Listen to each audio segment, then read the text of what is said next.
Bismillahirrahmanirrahim. Alhamdulillahi rabbil alamin. Wassalatu wassalamu ala rasuli rabbil alamin. Nabiyyina wa habibina wa qudwatina Muhammad ibn Abdullah wa ala alihi wa sahbihi wa man walah, amma ba'du. Muslimin dan muslimat, para pelajar sekalian, Assalamualaikum warahmatullahi wabarakatuh. Alhamdulillah, pada hari ini 30 September 2021 kita teruskan pengajian kita dalam kitab Al-Wafi Syarah Al-Arba'in. Kita masih lagi dalam hadis yang ke-32. Hadis yang ke-32 di bawah tajuk Nafyu Darar fil Islam. Menolak kemudaratan di dalam agama Islam. Mana dalam Islam ni tidak boleh memberi mudarat kepada orang, dan orang juga tak boleh memudaratkan kita. Dua-dua baru dia panggil seimbang. Untuk para pelajar yang ada kitab, kita baca dulu matan hadis, kemudian kita sambung syarah dia di tempat yang kita berhenti pada siri yang lepas. Hadis kita di muka surat 422. Muka surat 422. An Abi Sa'd bin Sinan Al-Khudri. Sa'ad bin Malik bin Sinan Al-Khudri radhiyallahu anhu, anna Rasulullah sallallahu alaihi wasallam qala la darara wa la dirar. Maksud dianya, sabda Nabi sallallahu alaihi wasallam, tidak boleh memudaratkan orang lain dan membalas kemudaratan dengan kemudaratan yang lain. Jadi dua-dua tak boleh. Sama ada kita buat mudarat semata-mata khianat ataupun nak balas kemudaratan orang itu dengan suka-suka tanpa ada hak, seperti undang-undang hudud, qisas, maka itu telah ditetapkan oleh Allah Azza wa Jalla. Jadi para pelajar sekalian, kita telah baca dalam siri yang lepas fiqhul hadis.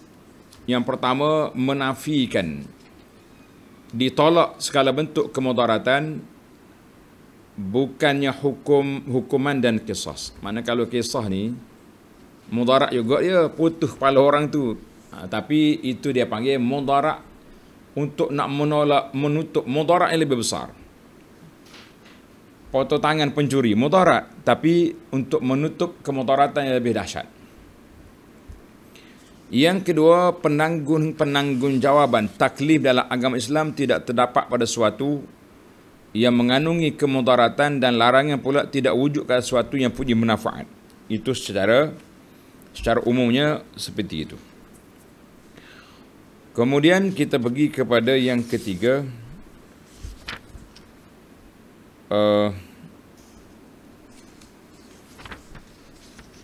Raf'ul Haraj. Raf'ul Haraj maknanya menolak segala jenis kesusahan ataupun kepayahan di dalam agama.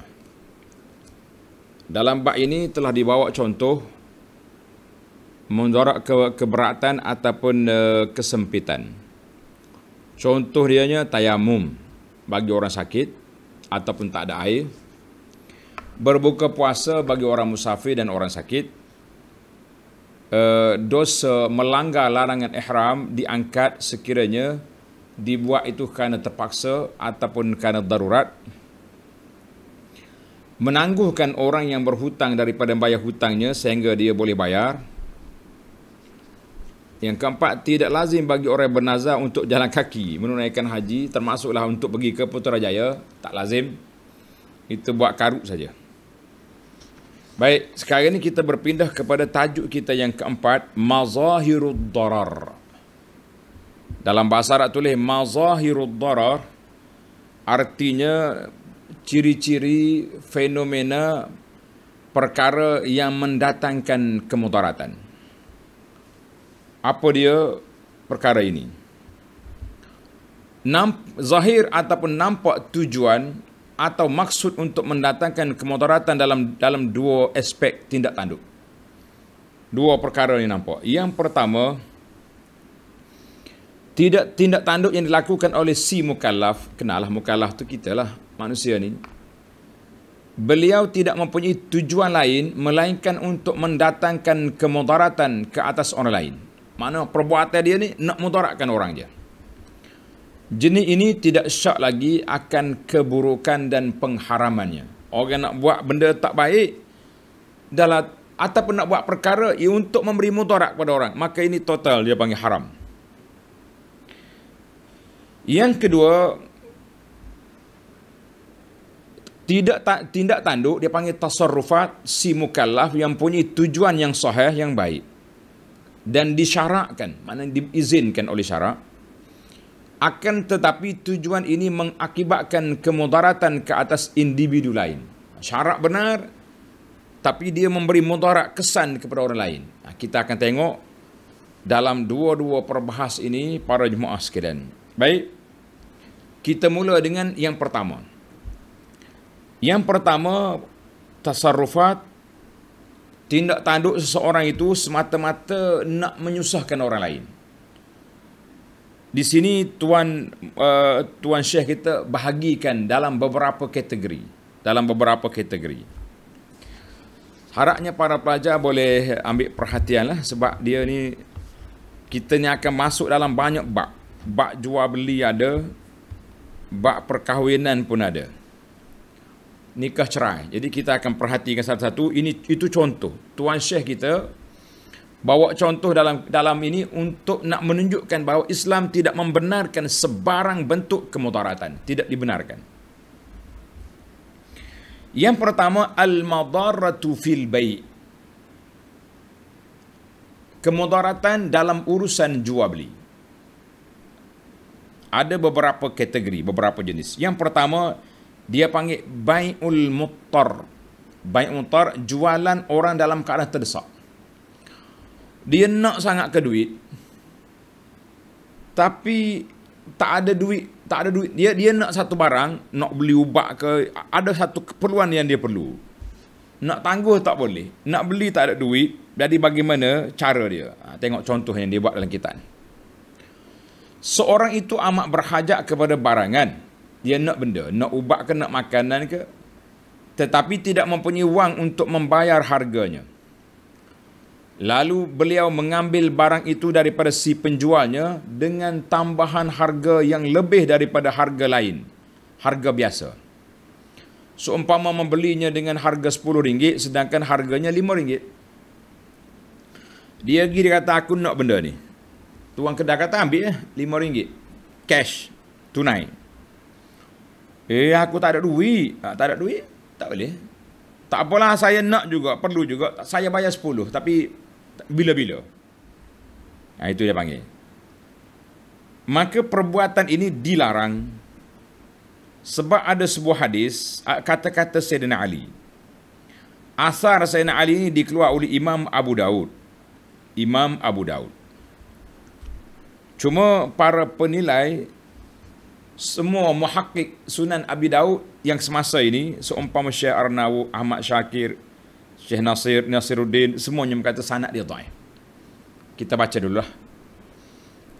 Asal daripada Sayyidina Ali, beliau telah berkhutbah kepada orang ramai dan berkata, akan datang pada manusia satu zaman yang getir, sehingga seorang yang punya kelapangan akan menggigit apa yang ada dalam tangannya, sedangkan beliau tidak diperintahkan untuk berbuat demikian. Apa dia maksud? Saya tiada zaman adud ni masa yang cukup sukar, cukup susah. Orang yang senang gigit, maknanya bakhil. Patutnya dia senang, tengok orang susah, bantulah. Tak nak bantu. Sedangkan Allah Ta'ala tidak perintahkan sedemikian. Bahkan Allah SWT perintahkan supaya orang yang senang membantu yang susah, sebagaimana firman Allah Ta'ala, وَلَا تَنْسَوُا الْفَضْلَ بَيْنَكُمْ, dan janganlah pula kamu lupa berbuat baik dan berbudi sama sendiri. Mu ada kesenangan, bantu orang susah. Kita sehat, bantu orang sakit.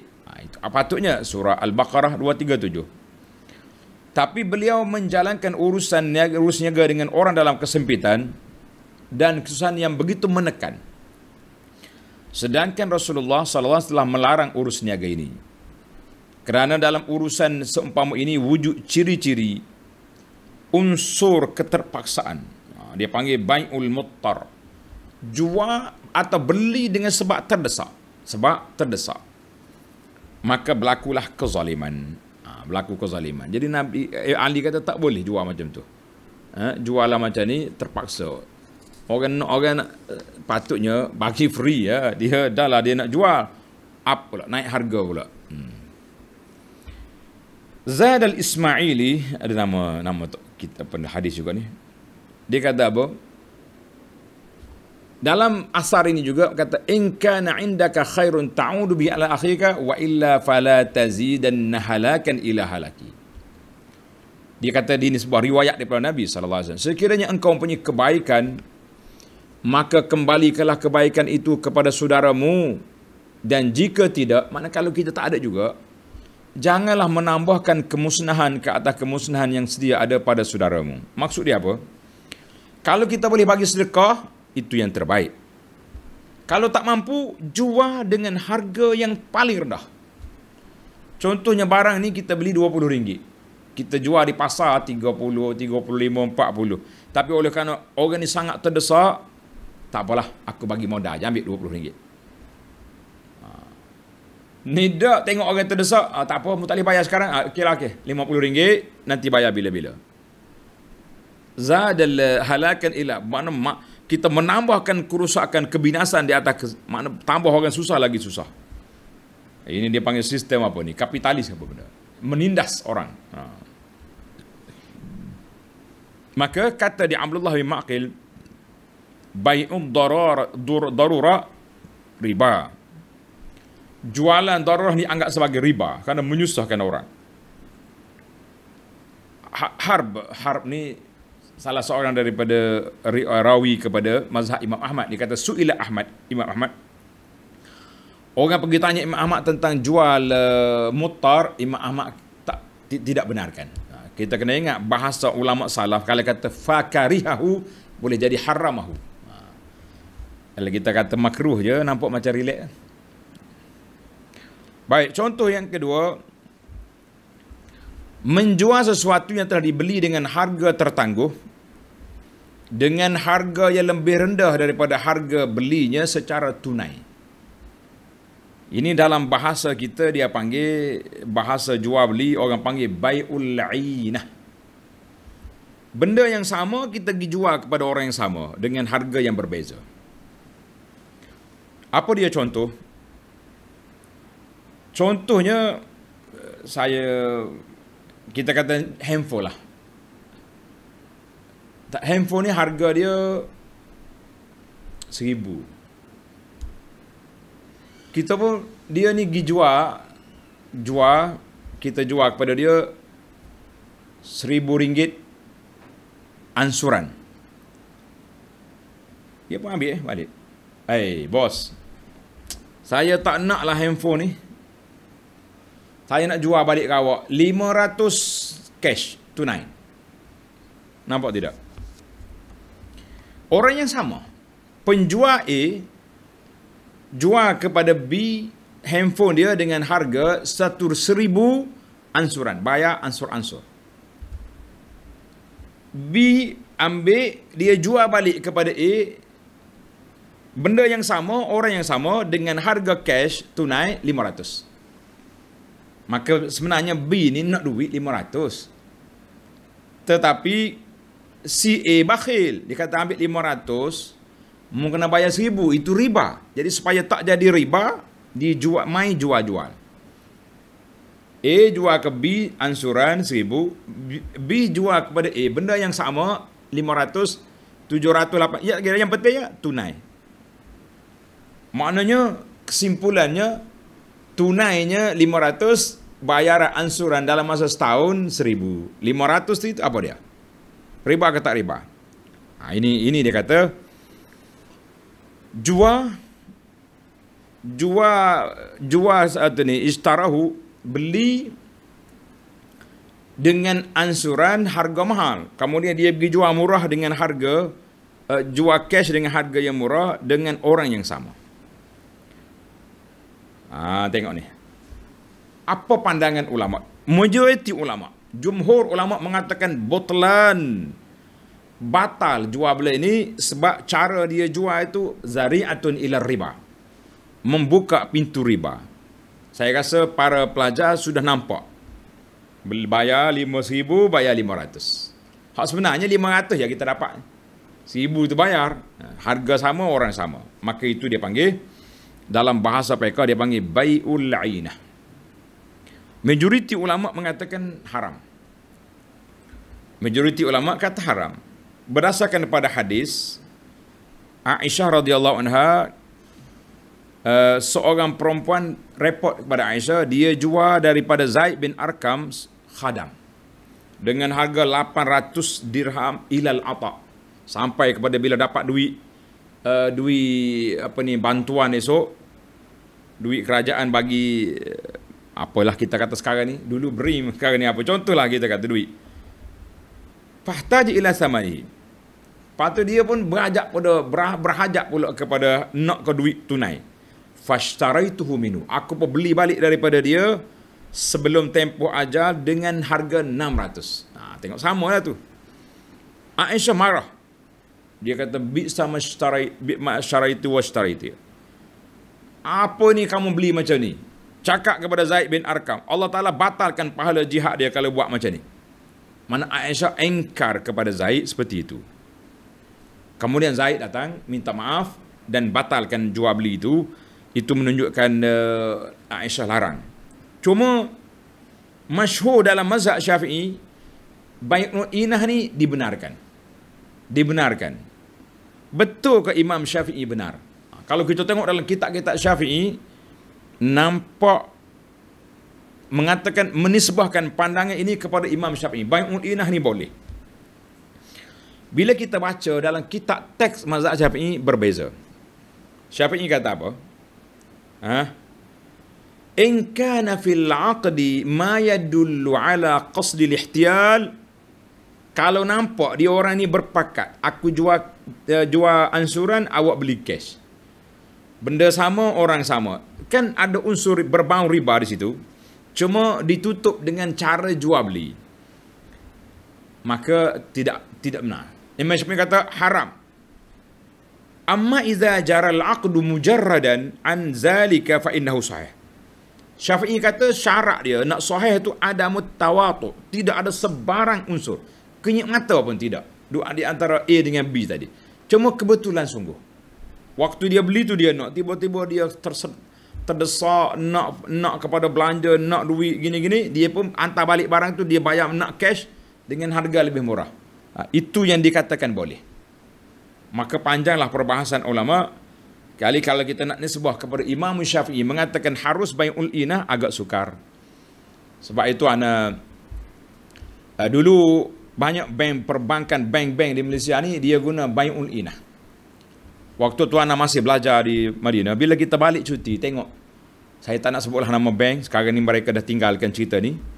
Dia tulis pembiayaan peribadi apa dengan cara bai'ul inah. Kita kata Masya Allah, berani kau orang tulis bai'ul inah. Sedangkan dalam hadis sahih Nabi sebut, iza tabayatum bil ainati wattaba'tum aznabal baqar.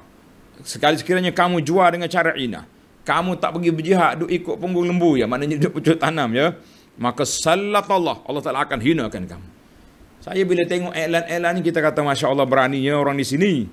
Maka kebetulan anak jumpa dengan seorang penasihat bank-bank, peringkat antarabangsa dunia ni. Ali Yaqubi nama. Kalau tengok Dr. Azman, tahu dia pakar bagian ni, sahabat kita. Yaqubi kata membaca betul-betul nas Syafi'i. Kalau nak buat, dia baca nas, dia kata ada mutawatu. Kalau ada macam ni memang riba. Jadi alhamdulillah, tuan-tuan kena ingat. Ini dia panggil la darara wala dirar. Orang tu berhajat nak duit, kita tekan pula. Ambil lah, nak Mu nak bayar balik, ambil balik duit, barang saya, bayar dengan harga yang kita beli balik dengan dia dengan harga yang berpatutan. Tidak ada mainan, orang panggil seperti itu. Baik. Kita berpindah kepada al-ghabnul fahish. Apa dia ghabnul fahish ini? Tengok yang ketiga, penipuan yang tercela. Menipu banyak sangat. Sekiranya penjual itu seorang yang tak pandai berjual, dia nak menjual tapi dia tak apa cerdik. Orang panggil lembam ke, lembab ke. Tapi dia minat jual. Ada lagu ni. Tak pandai mana dia, tapi dia tengok duit dia tahu. Duit 10, duit 20, kadang-kadang duit dia tukar lagi. Ni duit berapa ni? Dia nak orang Kelantan kata nak cucur. Cucur ni apa benda? Nak bagi baki balik pun dia tak pandai nak kira. Tapi dia jual. Maka sekiranya dia ni tak pandai sangatlah, bodoh sangat, maka tidak boleh dia jual beli. Jangan kita benarkan dia menjual barang-barang. Kena tipu. Mazhab Imam Malik kata yasbut lahul khiyar. Kalau jual juga dia boleh pilih balik, nak cancel balik jualan. Itu masalahnya orang beli tu mari mana tak tahu.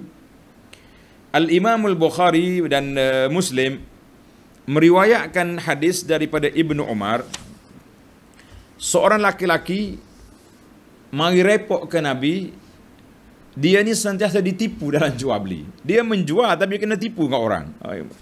Orang Kelantan kata bahasa jenis behi jual. Minat ke menjual walaupun dia tak apa cerdik. Ulama hadis kata nama sahabat ni Habban bin Munqiz. Tulis nama ni Habban bin Munqiz radhiyallahu anhu. Maka Nabi kita ajar. Nabi kata iza bay'ata faqul la khilabah. Maknanya bila menjual kamu kata tiada penipuan, tak ada nipu. Siapa tipu tak jadi beli. Siapa tipu aku tak jadi jual. Maka sah ke tak sah? Bila dia kata lagi tu, maka dia boleh jual. Kata Imam Malik iza balagal ghubun sulusul qimah. Kalaulah dia kena tipu 1/3 daripada harta, dia boleh batalkan balik jualan itu. Jadi maknanya ini menunjukkan dalam jual beli ni kita kena tengok perkara-perkara yang boleh memudaratkan orang, maka itu tidak boleh. Baik, kita berpindah pada isu yang kedua. Para pelajar, tanda isu yang kedua, la darara walad. Tak boleh ada mudarat dan jangan ada balasan mudarat. Apa dia? Dalam masalah al-wasiyah. Ini kita kena detailkan sikit. Malam ni sampai pukul 10 pun tak apa, tuan tunggu ya. Ini tajuk ni sangat mustahak. Di antaranya kemudaratan dalam wasiat. Mudarat dalam wasiat ini ada dua keadaan. Yang pertama, dengan mengkhususkan, dengan ni, ibu, bapa, atuk, nenek, dengar. Dengan mengkhususkan untuk beberapa orang penerima warisan pusaka, satu penambahan atas bahagian yang telah ditentukan oleh Allah Azza wa Jalla untuknya. Sehingga keadaan sedemikian memudaratkan lain-lain ahli waris akibat penkhususan itu. Oleh yang demikian, syarak melarang demikian sekiranya lain-lain pewaris tidak meredainya, sebagaimana sabda Nabi sallallahu alaihi wasallam, innallaha qad a'ta kulladhi haqqin haqqahu fala wasiyata liwaris. Maksudnya Allah Taala telah beri hak, setiap orang itu ada hak dia dan tidak boleh wasiat kepada waris. Ni beramai juga kes-kes yang kita dengar ni. Tak berkala aku mati kak, hak ni kereta bui kau orang ni, rumah bui kau orang ni, yang ni bagi orang ni, yang ni habis dia bagi belakang, senarai siap dah. Sedangkan yang dia bagi tadi semuanya anak-anak dia yang berhak menerima pusaka yang telah ditetapkan oleh Allah Azza wa Jalla. Maka kita jangan bermain-main dengan perkara yang syariat ini. Banyak ni wasiat. Tadi ada orang tanya satu soalan. Ibu tinggal anak, salah seorang daripada anak dia tu tak bercakap dengan mak dia, derhaka. Mak dia kata jangan bagi harta aku ke dia ni. Boleh ke tak boleh? Kita kata macam mana tak boleh? Yang dalam Islam ni, anak tak boleh terima pusaka tu kalau anak tu menyebabkan kematian mak dia. Dia pergi bunuh mak dia ke apa benda, baru tak boleh. Ni dia tak nyebab kematian, cuma dia tak pergi ziarah mak dia je. Itu masalah. Jadi dalam masalah wasiat kepada anak-anak ni, Nabi kata apa? La wasiyata li warisin, tak boleh wasiat kepada waris.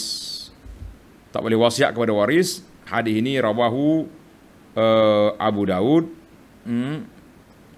bi isnadin sahih. Jadi sahih riwayat ini. Nabi kita larang wasiat kepada waris.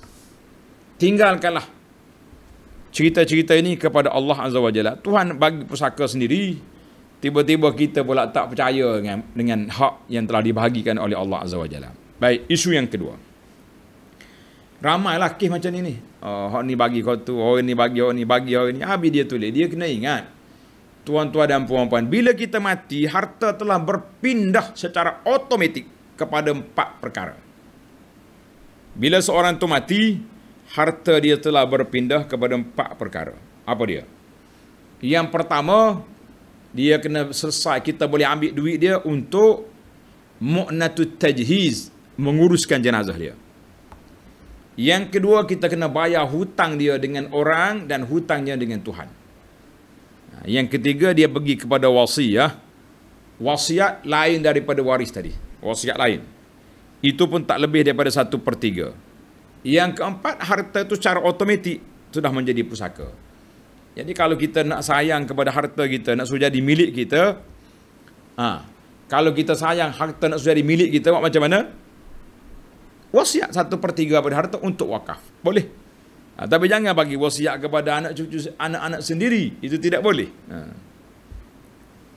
Baik, isu yang kedua, tengok. Panjang bab ni, tuan-tuan tengok dalam bab wasiat. Dalam syarah kita kepada kitab Al-Fiqhul Manhaji bab wasiyah, ataupun Melayu kata wasiat. Isu yang kedua, tengok. Dengan berwasiat untuk orang lain. Tadi Nabi kita larang wasiat li waris. Ia ni wasiat untuk orang lain. Boleh tak boleh? Untuk orang ajnabi, bukan dalam kalangan waris. Maksud ajnabi itu orang yang tak masuk waris, yang mengurangkan hak waris. Oleh demikian, syarak melarang wasiat yang melebihi daripada 1/3, sama ada bermaksud untuk mendatangkan mudarat atau tidak. Kecuali 1/3 itu telah diizinkan oleh waris yang lain, maka dibenarkan. Dalil 1/3, itulah hadis Nabi SAW, as-sulusu was-sulusu katsir. Ketika sahabat ni tanya dia nak wasiat, Nabi kata 1/3 itu pun sudah banyak. Hadis ini dalam Bukhari dan Muslim. Iaitu 1/3 adalah hak maksima bagi wasiat untuk orang ajnabi, mana orang bukan penerima pusaka. Syarat membolehkan jumlah 1/3 itu supaya si mukallaf, si mati, memperolehi kebaikan-kebaikan yang terlepas semasa hidupnya dan menampung kekurangan dalam perbelanjaan yang dilakukan di jalan Allah. Waktu hidup ni kita sayang nak bagi derma, takut kita nak guna, takut kita sakit nak beli ubat, macam-macam takut. Jadi kita set wasiat, kalau aku mati tak ada takut lagi. Memang kita dah mati. Dan kita pun sudah tengok anak-anak kita juga sudah berkemampuan. Anak ini cikgu, anak ini doktor, contohnya anak ni ahli perniaga. Yang pentingnya anak-anak kita sudah pun ada pendapatan, ada yang rapat, ada yang kaya, ada yang sederhana. Dan kita tak takut nak tinggal dia tak ada harta. Eloklah ibu-ibu, bapa-bapa tulis wasiat 1/3 fi sabilillah. Ikutlah, nak letak di pondok ke, rumah anak yatim ke, di mana saja, tempat pendidikan, tempat pengajian, supaya harta kita menjadi milik kita, insya-Allah. Baik. Allah hukum sedemikian ini sekiranya orang yang berwasiat tidak bermaksud. Dengar ni. Sekiranya orang yang berwasiat tidak bermaksud untuk mendatangkan kemudaratan kepada ahli waris. Jika sebaliknya, maka beliau berdosa di sisi Allah akibat wasiatnya itu. Ni ada orang ni bila dia mati tak ada anak. Bila tak ada anak, harta dia akan berpindah kepada penerima pusaka dia dari kalangan adik-beradik. Oh, aku tak mau bagi adik-beradik. Habis macam mana buat? Dia tukar nama semua pada anak angkat dia. Ini haram perbuatan ini, tuan-tuan dan puan-puan. Hati-hati, jangan main-main. Orang panggil buat lari nama. Nak lari apa? Kita dengan Tuhan. Tuhan tahu niat kita. Jangan duk main-main. Nak mudarat dia nak mati pun buat perangai lagi, buat apa awak ni? Tinggalkan harta itu. Biar yang hidup diuruskan. Allah SWT dah tetapkan pusaka. Kalau orang ni mati mengejut, tak ada wasiat apa-apa pun, jangan bimbang. Hak isteri, hak anak-anak, hak semuanya telah ditetapkan oleh Allah Ta'ala. Bagi para penerima pusaka, dia panggil ashabul furud, yang telah ditetapkan oleh Allah Azza wa Jalla. Jadi siapa dia cuba nak buat lari harta pusaka dengan wasiat-wasiatul zalimah, wasiat-wasiat yang zalim, dia berdosa di hadapan Allah Azza wa Jalla. Ni ada macam-macam orang ni sekarang ni. Oh, dia kata awak tinggal anak perempuan seorang ya? Ya. Anak perempuan boleh 1/3 saja. Isteri 1/8. Lagi hak lain-lain boleh ke adik-beradik awak. Boleh ke pak saudara budak ni. Kenapa kita nak bagi? Ayat. Kenapa nak bagi pak saudara? Allah bagi. Awak kata kenapa, Lis? Berani ni toke-toke syarikat-syarikat wasiat ni, jangan berani-berani langgar SOP Tuhan semata-mata kerana nak larikan harta itu supaya tak boleh kepada penerima pusaka, biar anak perempuan ni dapat semua. Dengan wasiat-wasiat, kita kata kalau wasiat ni salah guna, dia akan jadi wasiatul zalimah, wasiat yang zalim, maka kita telah menafikan hak penerima pusaka yang telah ditetapkan oleh Allah Azza wa Jalla. Mari kita pergi lagi.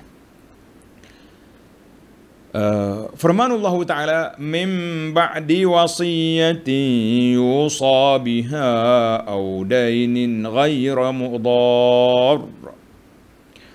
Sesudah ditunaikan wasiat yang diwasiatkan oleh si mati dan sesudah dibayarkan hutangnya, wasiat-wasiat tersebut hendaklah tidak mendatangkan mudarat kepada waris-waris. Tertib dianya, perbelanjaan mengurus jenazah, bayar hutang, wasiat, baru pusaka. Jangan lari. Ayat ini dalam surah An-Nisa ayat 12.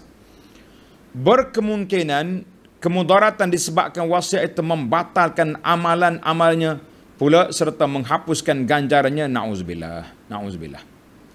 Ada sebuah hadis ni, cuma hadis ni agak berat.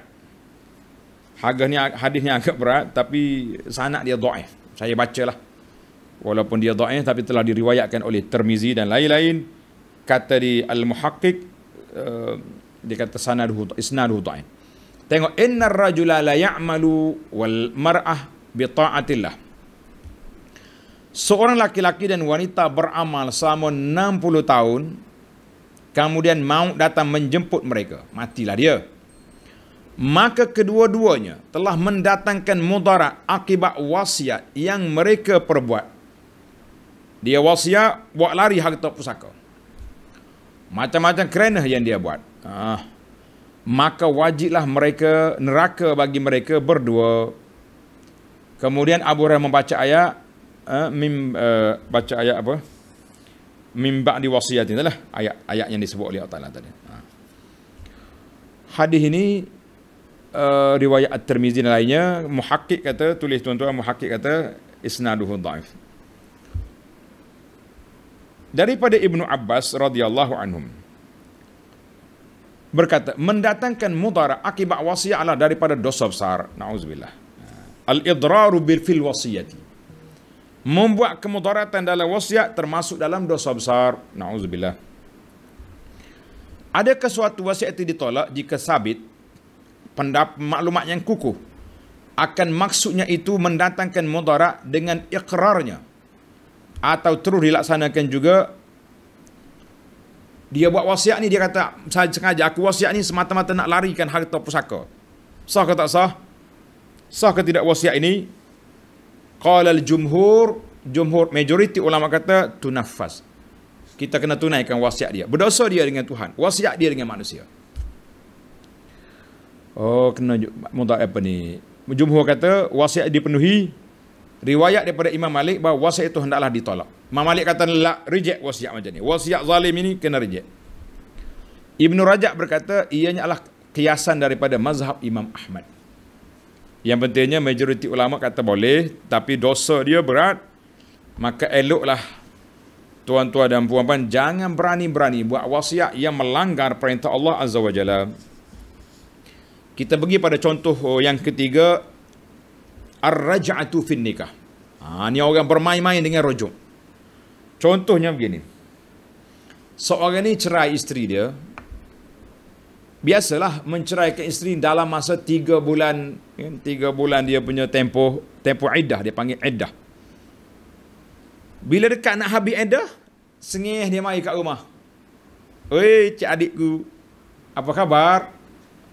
Sengih wanita ni sukar ni, 5 hari lagi nak habis iddah. Ye, aku boleh cari gawe lain, contohnya. Okeylah, terima kasihlah bang, 5 hari lagi kita bebas.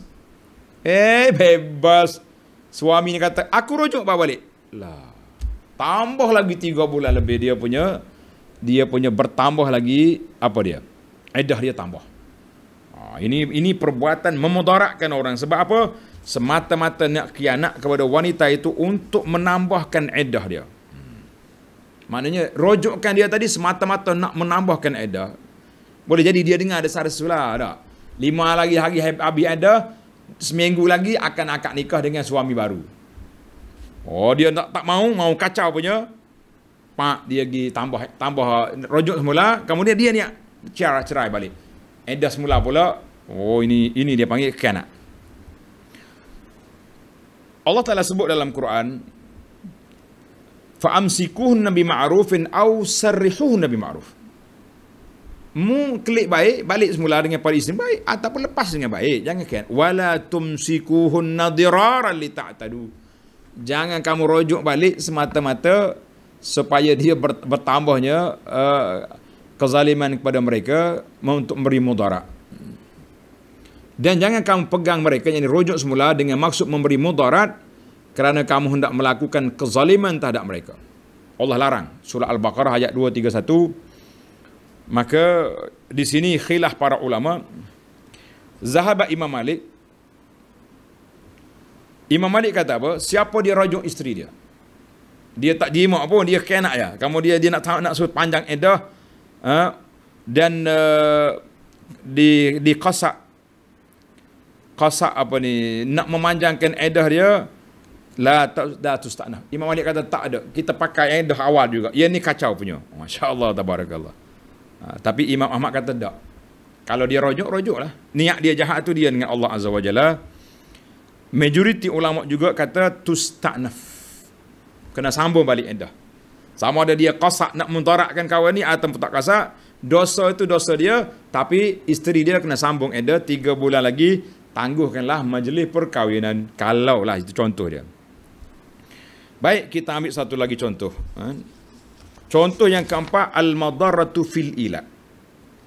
Al-madarratu fil ila makna mudarat dalam ila. Ila ni suami bersumpah tak mahu bersetubuh dengan isteri dia. Dia nak mahu kawan itu, dia bersumpah. Sudah dah.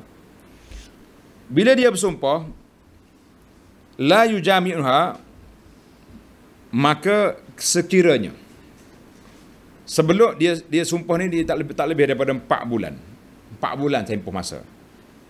Sekiranya dia jima isteri dia sebelum tamat 4 bulan, maka itu dikira taubat dia daripada sumpah dia tadi. Selesailah, dan dia kena bayar kafarah. Sekiranya tamat 4 bulan, habis dah tempoh 4 bulan, dia masih lagi belum sentuh isteri dia, maka para ulama mengatakan kita kena tengok isu ni kepada qadi. Jumhur kata yuqaf ladal qari. Isteri dia angkat kes daripada qadi, qadi tanya dia, mu nak balik isteri, balik. Kalau tidak, cerai. Abu Hanifah kata no, lah. Tamatnya 4 bulan, putus, tercerailah dia, talak bain, talak yang tak boleh dirujuk balik. Baiknya mazhab Hanifah dalam masalah ini. Sebab apa? Dia khianat kepada isteri tu. Nak cerai pun tidak, guna pun tidak. Nak kata apa? Isteri yang panggil gantung tak bertali, tak tali. Orang nak kahwin pun dia ada suami. Nak kata dia ada suami, terbiar begitu saja. Ni. Islam tidak membenarkan la darara wala dirar. Jangan mudarat. Setakat yang saya hidup ni, ana jumpa seorang wanita yang telah ditinggal oleh suami selama 22 tahun. 22 tahun. Waktu suami dia hilang, anak dia baru lahir. Kemudian suami dia muncul balik, anak dia sudah umur 20 tahun, sudah habis universiti. Dia dengar isteri dia kebetulan saya buat kursus haji, isteri datang sini sebab nak pergi haji dengan saya. Nak ikut kita pergi haji lah. Tiba-tiba suaminya muncul. La, no. Dia kata, you isteri saya. Isteri 22 tahun tak muncul, tak ada nafkah, tak ada apa. Tengok. Kekhianat. Isteri dia anggap suami dia sudah hilang, sudah mati, sudah macam-macam dah. Tiba-tiba muncul balik, tak benar kawan itu pergi haji. Nak pergi haji juga kena bawa dia sekali. Masya Allah. Pandai kan hidup macam ni. Anak dia dah besar, dah isteri beli pampers sendiri. Tiba-tiba dia balik mengaku suami. Banyak kezaliman. Sebenarnya benda tu boleh selesai masalah. Tapi oleh kerana isteri tak mengadu ke mahkamah, jadi gantung tak bertali lah dia. Kalau ada kes macam ni, terus bawa kes ke mahkamah. Mahkamah syariah, kita ada penyelesaian di sana insya-Allah. Nyanyi kalau perempuan macam ni. Sama juga kias kepada ilak yang tadi dia sumpah, yang ni tak sumpah. Tetapi dia tak menggauli isteri dia 4 bulan, tak tanpa sebab. Bukan dia sakit, kalau dia sakit mati pucuk kita kata, lain cerita. Ini tak ada apa-apa, relax begitu ya. Dia anggap bini dia macam bata golek gitu, tak ada konsep. Maka Imam Ahmad kata hukum dia hukum al-muli. Sama dengan orang sumpah juga. Baiklah. Ulama Hambali kata suami wajib mewati isteri dia paling kurang sekali selama 4 bulan. Kalau dia tinggal juga tanpa uzur, maka suami dia boleh angkat kes ke mahkamah. Isteri dia boleh angkat kes ke mahkamah dan boleh diceraikan. Baik. Orang ni musafir, travel jauh, 4 bulan tak balik. Isteri dia kata baliklah bang, 4 bulan dah ni. Tak balik juga. Imam Malik kata, Imam Ali Ahmad kata, bawa kepada hakim, hakim ceraikan dia. Untuk undang-undang di Malaysia sekarang ni, orang yang kahwin kemudian ni kan dia ada ta'liq. Lepas akad nikah, imam suruh baca ta'liq. Sekiranya. Nak menyelesaikan masalah ni lah. Sekiranya dia tinggal saya berapa lama, tanpa nafkah, tanpa, saya bawa ke pejabat qadi, dakwa, bayar RM1, jatuh talak khul'i. Ini cerita dia. Punca dia mari di sini. Baik, saya ringkaskan cerita. Satu lagi contoh, dengan izinlah para pelajar sekalian. Al-madaratu fil irda', mudarat di dalam hukum menyusu anak. Sepatutnya dalam surah Al-Baqarah ayat 233, wal walidatu yudhi'na auladahunna haulaini kamilain. Anak susuan itu mak dia kena menyusu dia selama 2 tahun. Lama kita ini 2 minggu je. Lepas tu swasta ke anak New Zealand ke anak Australia. Mak angkat dia mari daripada New Zealand atau Australia. Kena siapa mak angkat dia? Lembu lah kan susu dalam tin. Allahu Akbar. Baiklah. Patutnya anak tu disusu 2 tahun. Jangan malas ibu-ibu semua. Dia kata kami bukan malas ustaz, nak pergi kerja kan payah no. Tinggal anak kat bibik lah macam-macam. Tengoklah keadaan, yang pentingnya kasih sayang tu kena ada. Kalau siang di swasta kepada mak angkat dia lembu, New Zealand malam biar duduk dengan mak sendiri. Ni malam malas juga buat apa? Dah lah tidur dengan bibik. Jadi mak angkat pada tu pula. Jangan. Baik. Maka tengok dalam kitab ni dia kata